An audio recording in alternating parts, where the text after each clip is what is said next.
اعوذ باللہ من الشیطان الرجیم بسم اللہ الرحمن الرحیم۔ پہلی تختی مفردات کے بارے میں ہے۔ مفردات جمع ہے مفرد کی۔ مفرد کا معنی ہے الگ، اکیلا۔ اس تختی میں چونکہ حروف الگ الگ لکھے گئے ہیں اس لیے اس تختی کو مفردات کہتے ہیں۔ پورے قرآن مجید کے الفاظ و حروف کی صحت کا دار و مدار نورانی قاعدے کی صحت پر ہے، اور نورانی قاعدے کی صحت کا دار و مدار پہلی تختی کے حروف کے صحیح ہونے پر ہے۔ نورانی قاعدے کو درست انداز میں پڑھنے اور مفردات کی صحیح ادائیگی سکھانے کے لیے ہم نے یہ آڈیو کورس ترتیب دیا ہے، اور ہم نے کوشش کی ہے کہ یہ آڈیو کلپس 3 سے 4 منٹس پر مشتمل ہوں، جو پڑھنے والوں کے لیے سننا نہایت آسان ہے۔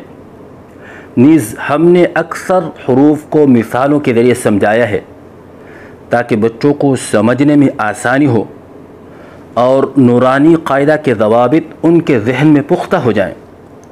لہذا اس پہلی تختی میں بچے کے تلفظ درست کروائیں اور حروف کی پہچان کے ساتھ ساتھ نقطے بھی یاد کروائیں تاکہ بچے کو حروف کی پہچان میں مشکل پیش نہ آئے۔ نقطوں کی پہچان اور یاد کروانے کا طریقہ۔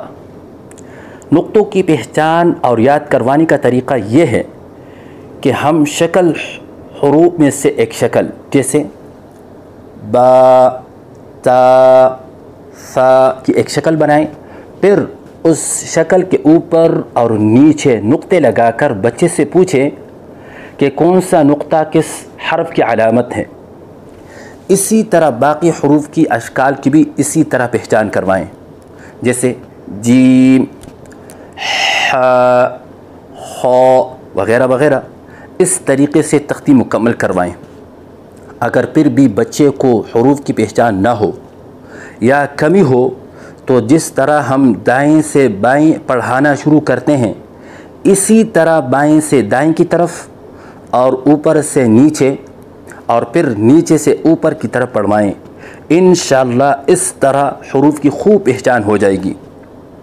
اور اس بات کا بھی خیال رکھنا چاہیے کہ جب بچہ پہلے دن آپ کے پاس آ جائے پڑھنے کے لیے تو اگر ایک سانس سے تعوذ اور تسمیہ نہ پڑھ سکیں تو اس کو 2 یا 3 سانس میں پڑھوائیں، جیسے اعوذ اعوذ باللہ باللہ من الشیطان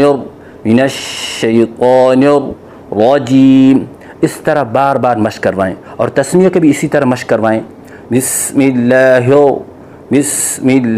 الرحمن الرحمن الرحیم رحیم۔ اس طرح تسمیہ کا بار بار مشق کروائیں۔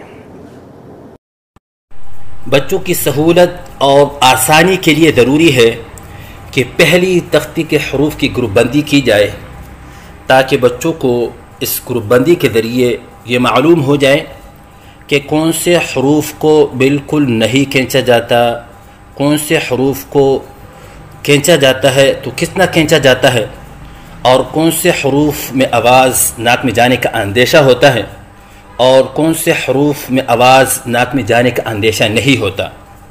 لہذا ان تمام حروف کو 4 گروپوں میں تقسیم کیا جاتا ہے۔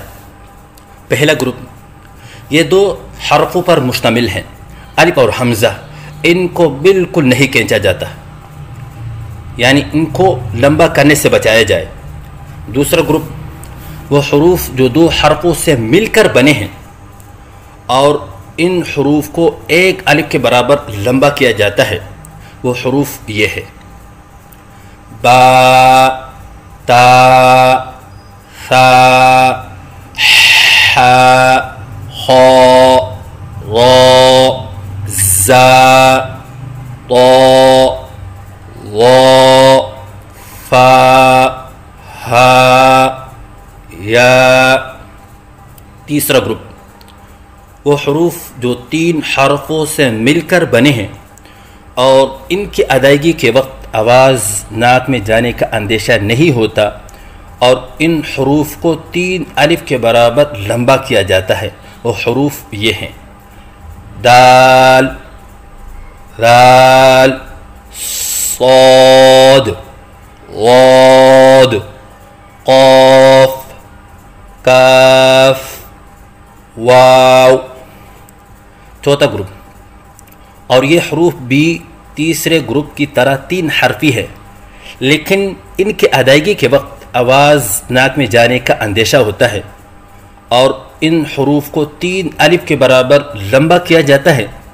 وہ حروف یہ ہیں: جیم، سین، شین، عین، غین، لام، میم، نون.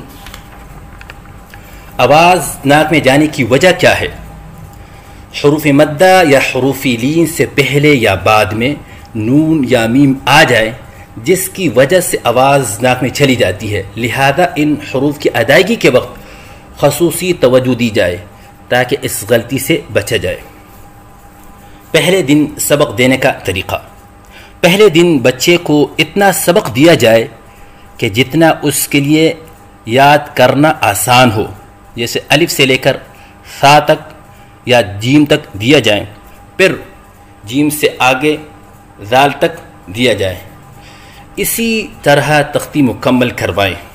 تنبیہ نمبر 1: استاد کو چاہیے کہ بچے کو بار بار سبق کی مشق کروائیں یہاں تک کہ بچے کی زبان پر وہ حروف رواں ہو جائے. پھر 3 سے 4 مرتبہ بچے سے خود سنیں. تسلی ہو جانے کے بعد بچے کو اپنے سامنے سے ہٹائیں. یہ نہ ہو کہ 1 سے 2 مرتبہ کہلوا کر استاد اپنے آپ کو بری الذمہ سمجھ لیں، کیونکہ پورے قاعدے کی تصحیح کا دار و مدار اس پہلی تختی پر ہے. اگر کوئی کمی رہ گئی تو آگے جا کر مشقت کا باعث بنے گی استاد اور شاگرد دونوں کے لیے. تنبیہ نمبر 2: ہمارے بعض جگہوں پر اس کو یعنی با، تا، ثا، حا، خا کو بے، تے، تے، حے، خے پڑھتے ہیں. یہ غلط ہیں، اور صحیح طریقہ یہ ہے کہ اس کو با، تا، ثا، حا، خا پڑھا اور پڑھایا جائے. اور عربی کی کتابوں میں یہ حروف اس طرح ادا ہوتے ہیں.